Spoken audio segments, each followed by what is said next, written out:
오늘도 한 주간 동안 주신 이 매일 성경 본문 중에서 한 본문을 선택해서 말씀을 나누고자 합니다. 오늘 읽은 본문은 월요일 본문이었습니다. 예수님께서 12제자를 전도자로 보내시는 장면이죠. 주님께서는 제자들에게 전도 지역을 한정해 주시면서 그들이 가져야 할 자세에 대해서 당부하고 계신데요. 또한 전도 지역에 가서 해야 할 일에 대해서도 자세하게 가르쳐 주시면서 제자들이 무엇을 전하고 또 무엇을 빌어야 할지를 알려주십니다. 오늘 본문을 통해서 우리가 가장 우선적으로 전도해야 할 대상이 누구인지 알게 되길 바랍니다. 그리고 그들에게 나아갈 때 어떠한 자세로 나아가야 할지 또 무엇을 전해야 할지에 대해 새롭게 깨닫게 되는 시간 되기를 소망합니다.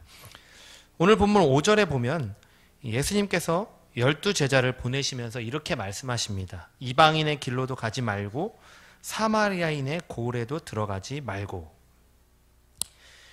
제자들이 전도해야 할 지역과 또 대상을 한정해 주시는 말씀인데요. 당시에 예수님과 제자들은 갈릴리 지역에 있었죠. 갈릴리 지역은 유대 땅 중에서도 가장 북쪽에 위치한 곳으로서 이 두로와 시돈, 이방 땅입니다. 이 이방 땅과 국경을 마주하고 있었습니다. 또 이 북이스라엘의 수도죠. 이 사마리아 지역과도 이렇게 맞닿아 있는 지역인데요.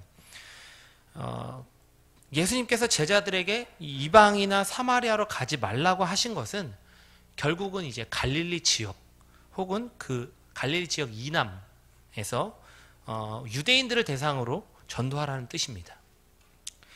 이것은 얼핏 보면 예수님께서 이방인 선교에 대해서 이 배타적인 명령을 하신 것처럼 보이죠. 이방 땅으로도 가지 말고 사마리아 땅으로도 가지 말라고 하셨으니까요. 그러나 예수님께서 이방인 선교에 대해서 배타적인 마음을 가지고 이런 명령을 하실 분은 아니죠. 그 이유가 있습니다. 왜냐하면 이미 사마리아 땅에 이 수가성 여인이죠. 이 여인에게 이 여인을 만나시고 그 동네에 또 복음을 전하신 일이 있습니다. 또 이방인이었던 백부장을 사람들 앞에서 칭찬하시면서 그의 믿음을 인정해 주시죠. 또 뒤에 나오는 본문이기는 하지만 예수님께서는 이방 땅이었던 두로와 시돈에서 가나안 여인의 귀신 들린 딸도 고쳐주신 그런 일들이 있습니다. 이처럼 주님께서는 이방인에게도 은혜를 베푸시고 또 그들에게 천국 복음을 전하신 사례가 종종 있습니다. 그렇다면 왜 오늘 본문에서는 예수님께서 이런 명령을 하신 것일까요? 그것은 이스라엘 선교가 가진 우선성 때문입니다. 또 한편으로는 아직까지는 이제 이방 선교를 집중적으로 해야 할 때가 이르지 않았기 때문이기도 하죠. 예수님께서는 유대인이셨죠. 때문에 그 주님은 자신의 동족이고 또 구약의 언약 백성인 이 유대인들에게 우선적으로 하나님 나라를 선포하시고 가르치셨습니다. 이것은 언약에 신실하신 하나님의 마음을 대변하는 행위이기도 합니다. 실제로 예수님께서 십자가를 지시기 전까지는 주로 유대 땅에서 유대인들을 대상으로 하나님 나라를 선포하시고 또 가르치시고 또 병든 자들을 치유하셨죠. 그러나 그들은 결국 그 예수님을 또 그의 복음을 거부합니다. 참 메시아이신 예수님을 십자가에 못 박으라고 충동질했던 사람들이 바로 유대인들이죠. 이처럼 이스라엘이 예수님을 거부할 때 그 복음은 이방으로 뻗어나가게 되었습니다. 바울도 처음에는 유대인의 회당을 중심으로 우선적으로 유대인들에게 복음을 전하려고 애를 썼죠. 그러나 그들이 너무 완강하게 저항하고 복음을 핍박하니까 그 방향을 돌려서 이방인에게로 복음을 전했던 것입니다. 사도행전 1장 8절에 보면 예수님이 이렇게 말씀하고 계십니다. 오직 성령이 너희에게 임하시면 너희가 권능을 받고 예루살렘과 온 유대와 사마리아와 땅끝까지 이르러 내 증인이 되리라. 이 명령에서도 예루살렘과 온 유대가 가장 먼저 등장하죠. 그만큼 가장 우선적으로 복음이 전파되어야 할 지역은 예루살렘과 온 유대라는 뜻입니다. 이처럼 예수님께서 이방인의 길로도 또 사마리아인의 고을에도 가지 말라고 하신 것은 이방인 선교에 대한 배타적인 명령이 아니죠.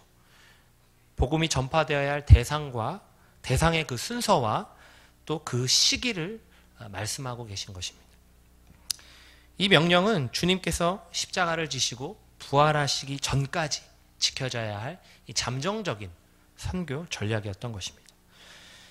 그렇다면 예수님께서 유대인들을 표현하실 때 오늘 본문에 보면 이스라엘 집의 어린 양, 이스라엘 집의 잃어버린 양이라고 말씀하시죠. 이 이스라엘 집은 물론 유대인 전체를 의미합니다. 또 잃어버린 양이라는 표현은 목자를 잃고 방황하는 백성들의 이 구약적인 표현인데요. 당시의 유대인들의 목자는 바리새인, 서기관 이런 종교 지도자들이었죠. 그런데 그들은 가난하고 병들고 연약한 백성들을 긍휼히 여기거나 돌보지 않았습니다. 오히려 그들을 판단하고 정죄하고 자기들만 의롭다고 여겼죠. 때문에 이러한 목자를 둔 유대 백성들을 보시면서 예수님께서는 잃어버린 양과 같다고 표현하신 겁니다. 오늘 본문의 바로 앞선 본문 단락을 보면요, 9장 36절에 이렇게 말씀합니다. 무리를 보시고 불쌍히 여기시니 이는 그들이 목자 없는 양과 같이 고생하며 기진함이라. 그들은 주로 사회에 소외된 계층, 곧 어린아이, 과부, 혹은 죄인으로 낙인 찍힌 세리나 창녀들이었습니다. 예수님이 이처럼 구약의 언약 백성이지만 목자를 잃고 방황하는 이스라엘 집에 잃어버린 양들에게 가장 먼저 하나님 나라를 전하라고 명령하신 것입니다. 보냄을 받은 제자들이 전할 내용은 아주 심플했습니다. 천국이 가까이 왔다라고 선포하는 것이죠. 천국이 임박했음을 알려주는 증거는 병든 자가 낫고 죽은 자가 살아나며 귀신이 쫓겨나가는 일이 나타나는 것입니다. 제자들은 이같이 천국이 임박했음을 보여주는 이 증거를 알리는 증언자로서 주님께 위임받은 모든 능력을 행하는 자가 되었습니다. 오늘 우리도 가장 먼저는 우리 가까이에 있는 이스라엘 집에 잃어버린 양을 향해 나아가야 합니다. 다시 말해 그리스도를 믿고 세례를 받았지만 여러 가지 이유로 교회 공동체를 떠난 자들, 혹은 여러 가지 삶의 정황 때문에 교회에 나오지 않고 있는 자들입니다. 우리는 그들을 가장 우선적으로 전도하고 그들에게 먼저 그들이 돌아오기를 기도해야 합니다. 저에게 있어서 잃어버린 양이라고 했을 때 가장 먼저 떠오르는 대상은 우리 장인어른이십니다. 아버님께서는 원래 한동안은 교회에 잘 나오셨는데요. 그런데 어느 순간 교회의 모습에 실망하셨는지 아니면 어떤 한 교인에 대해 실망하셨는지 잘은 모르지만 현재는 아주 오랫동안 주의를 지키지 않고 계시죠.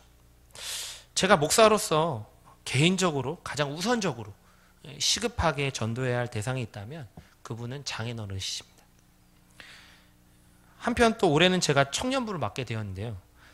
청년부 예배를 이렇게 몇 주간 드려보니까 당연히 청년 공동체에 함께 해야 할 지체들 중에서 보이지 않는 청년들이 많이 있음을 보았습니다. 청년부 담당 목사로서 우선적으로 그들에게 청년부 예배에 나오기를 지속적으로 권면하려고 합니다. 또 보이지 않는 잃어버린 양들이 청년부에 돌아오는 것을 우선적으로 계속 기도할 것입니다. 성도님들은 어떠하십니까? 성도님들에게 있어서 이스라엘 집에 잃어버린 양은 누구입니까? 대부분 그들은 아주 가까이에 있을 확률이 높습니다. 예수님의 복음을 전달해야 할 최우선적인 대상은 바로 나의 가족이죠. 그리고 가까운 친구이고 나아가서는 자주 보는 지인들입니다. 내 머릿속에 떠오른 그 사람을 향해서 당장 나아가시길 바랍니다. 그들에게 그리스도의 복음을 전하시길 바랍니다. 그리하여 우리를 통해 그들이 주님께로 돌아오는 은혜가 있길 간절히 소망합니다. 9절과 10절에서는 예수님께서 전도자가 가져야 할 구체적인 자세에 대해서 당부하고 계신데요. 일단은 8절 말미에 대전제를 주시죠. 너희가 거저 받았으니 거저 주라. 예수님께 받은 천국 복음은 그 누구도 대가를 주고 받은 적이 없죠. 모두가 값없이 주시는 주의 은혜로 거저 받았습니다. 때문에 그 복음을 전달하는 전도자들 역시 거저 줘야 함이 마땅하죠.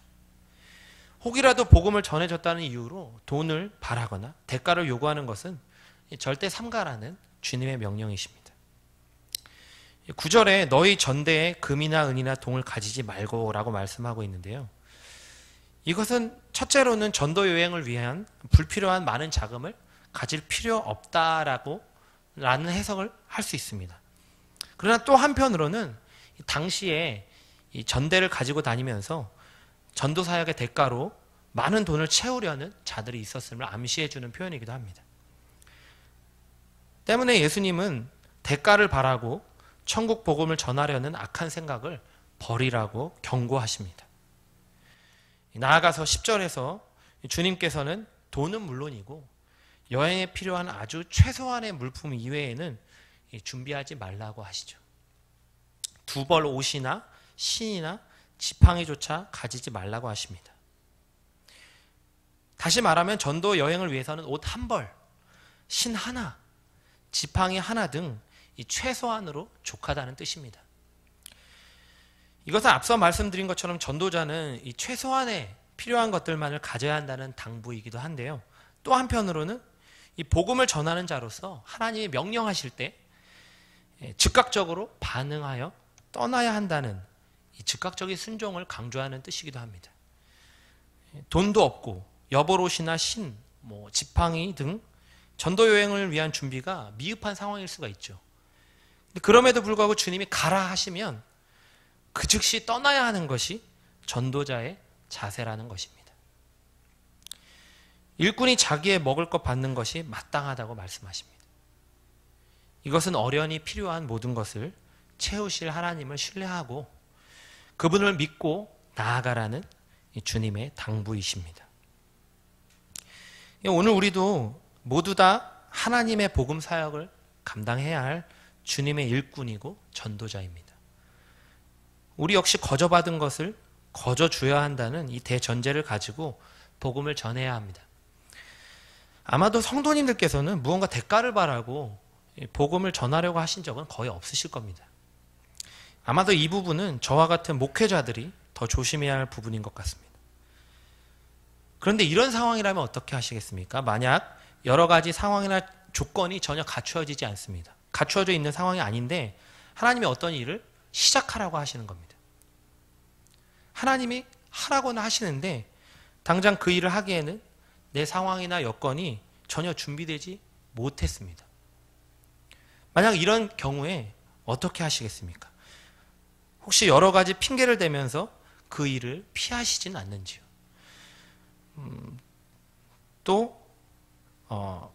아직은 때가 아닌 것 같다면서 그 일을 미루고 계시진 않은지요? 저도 사역을 하다 보면 그런 경험을 종종 하는데요. 하나님께서는 아직 그 일을 시작한 여건도 또 준비도 안 된 상황인데 시작하라고 하실 때가 있습니다. 당장 시작하기에는 눈앞이 깜깜하고 아무것도 보이지가 않습니다. 망설여지죠. 즉시 순종한다는 것이 결코 쉽지가 않습니다. 그러나 기도하면서 그런 아무것도 없는 가운데 믿음으로 순종하면 바로 그때 하나님께서 놀랍게 채우시고 또 역사하시는 일들을 경험할 수 있습니다. 부족한 재정과 필요한 모든 것들을 하나하나 채워가시죠. 그 일에 헌신할 지체들을 보내주십니다. 그 안에서 하나님이 계획하신 일과 깊은 뜻을 발견하게 됩니다. 성도님들께서도 비록 앞이 보이지 않는 일일지라도 믿음으로 시작하시길 바랍니다. 환경이나 조건이 조성되어 있지 않아도 채우실 하나님을 믿고 순종하시길 바랍니다. 그와 같은 믿음이 곧 지체 없이 본토 아비집을 떠났던 이 아브라함의 믿음이고 또 유월절에 급하게 애굽을 빠져나왔던 이스라엘 백성들의 믿음인 줄 믿습니다. 거저 받았으니 거저 주라는 주님의 말씀을 기억하며 하나님을 신뢰하는 믿음으로 그분이 하라 하시는 일에 즉시 순종하는 삶을 사는 저와 여러분이 되길 간절히 기원합니다. 11절부터 13절까지는 제자들이 전도지에서 해야 할 일에 대한 주님의 가르침인데요. 먼저 11절에 보면 제자들은 각 전도 지역에서 그곳에 합당한 자를 찾아내야 합니다.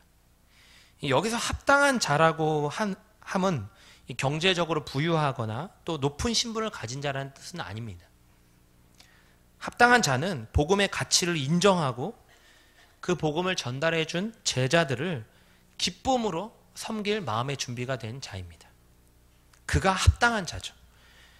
그런 자가 있다면 그가 바로 그 전도지에서 다른 전도지로 옮기기까지, 떠나기까지 머무를 만한 사람입니다. 그 집이 합당한 자고 합당한 집이 되는 거죠. 바울의 전도 여행 중에서 보면요, 빌립보에서는 루디아가 있었습니다. 이런 합당한 자의 예로서. 또 데살로니가에서는 야손, 고린도에서는 가이오가 있었습니다. 이처럼 바울은 그 지역에서 합당한 자의 집에 머물면서 그곳에 복음을 전했습니다. 이처럼 제자들은 그 지역에 합당한 자를 찾았으면 그곳을 떠날 때까지 그 한 곳에만 계속 머물러야 합니다. 이것은 더 좋은 집을 찾아 옮겨 다니지 말라는 주님의 당부이기도 합니다.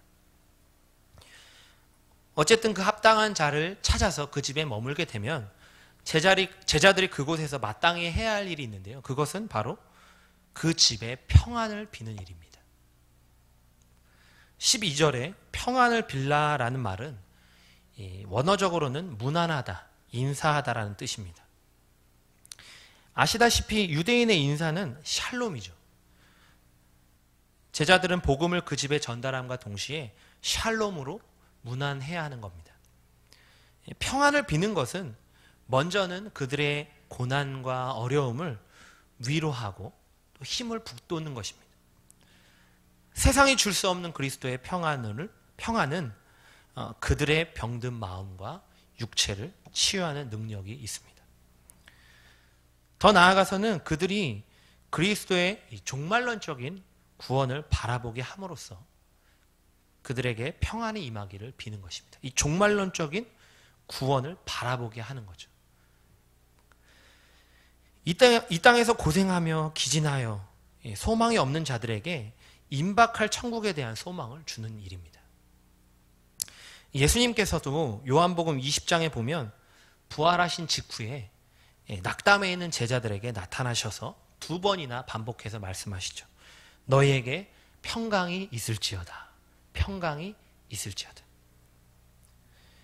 이것은 주님을 믿는 자들에게만 주어지는 평강으로서 종말론적인 천국을 바라봄으로 말미암아 주어지는 소망이죠. 바울도 데살로니가 후서 3장 16절에서 이렇게 말씀하고 있습니다. 평강의 주께서 친히 때마다 일마다 너희에게 평강을 주시고 주께서 너희 모든 사람과 함께 하시기를 원하노라. 바울 사도도 주님이 주시는 평안으로 성도들을 문안하며 그들에게 지속적인 평안이 있기를 빌었습니다. 주님께서는 제자들을 보내시며 그 땅에서 합당한 자를 찾아내 그곳에 머물라고 하십니다. 그리고 그 집에 위로와 천국의 평안이 임하기를 빌라고 명하시죠. 바로 그때 합당한 자들은 기꺼이 그 제자들을 영접하고 필요한 모든 것을 채울 것입니다. 이처럼 제자들은 전도 현장에서 예비된 영혼들을 통해서 하나님의 채우심과 은혜를 경험합니다. 또 반면에 그 복음을 받은 합당한 자와 그 집에서는 전도자를 기쁨으로 영접하고 그들의 필요한 것을 채웁니다. 이처럼 서로에게 부족한 것들을 상호 보완적으로 채워주는 관계, 이 공동체, 이것이 곧 복음 안에서 이 땅에 나타난 하나님 나라의 모습입니다. 이것을 주님께서는 제자들에게 알려주고 계신 거죠. 오늘 우리가 머물 합당한 자의 집을 찾아 나서야 합니다. 그들은 복음의 가치를 인정하고 예수님을 맞이할 준비가 되어 있는 자들입니다. 또한 복음을 전하는 자를 기쁨으로 영접할 마음의 자세를 갖춘 자들이죠. 그들에게 나아가서 그들이 가진 고난과 어려움을 위로하고 그들에게 그리스도의 구원과 천국 소망을 품게 해야 합니다. 저는 에녹교구를 담당하고 있는데요. 에녹교구 신방을 다니다 보면 형편이 좋지 않으시고 육체적으로도 정신적으로 연약한 어르신들을 많이 만나게 됩니다. 얼마 전에도 에녹교구의 한 어르신의 집에 신방을 했습니다. 자세한 상황을 또 그 형편을 다 말씀드리긴 어렵지만 깊은 어려움과 고통 속에 있는 분이셨습니다. 그분 이야기를 듣다 보니 인간적인 말로는 어떠한 위로도 도움도 줄 수 없다는 이 답답한 마음이 들었습니다. 그런데 문득 이런 생각이 들었습니다. 내가 목사로서 이분의 안타까운 상황만을 들여다보면서 같이 한숨만 쉬고 있어서는 안 되겠다. 그래서 제가 할 수 있는 유일한 거, 하나님 말씀으로 그리스도의 복음으로 위로해야겠다고 생각했습니다. 그래서 그분께 이렇게 말씀드렸습니다. 집사님, 아무리 힘들어도 예수님은 그 모든 고통과 고난을 만지시고 위로하실 수 있는 분인 걸 믿으시죠? 주님을 더 의지하시고 그분께 기도하셔야 돼요. 예수님께서는 더 심한 고통과 어려움도 몸소 겪으셨답니다. 때문에 그 누구보다도 집사님의 마음을 더 잘 이해하세요. 때로는 이 땅에 아무런 소망도 없어 보이고 죽지 못해 산다는 이 비참한 심정이 들 때도 있죠. 그러나 집사님, 우리에겐 죽음 이후에 복된 삶, 천국 소망이 있잖아요. 그곳에는 눈물도 슬픔도 고통도 어려움도 없습니다. 지금은 비록 고통과 절망 가운데 있지만 이후에 있을 천국의 기쁨과 소망을 바라보면 능히 견디시고 승리할 수 있으세요. 예수님께 맡기시고 그분만 의지하세요. 그분이 주시는 위로와 천국 소망 안에서 힘을 내세요. 이 말을 들으신 집사님의 눈에서는 눈물이 뚝뚝 떨어졌습니다. 저는 그분의 손을 붙잡고 주님께 간절히 기도했습니다. 그렇습니다. 너무나 큰 고난 앞에서 절망해서 살아갈 이 소망을 잃어버린 그런 분이셨습니다.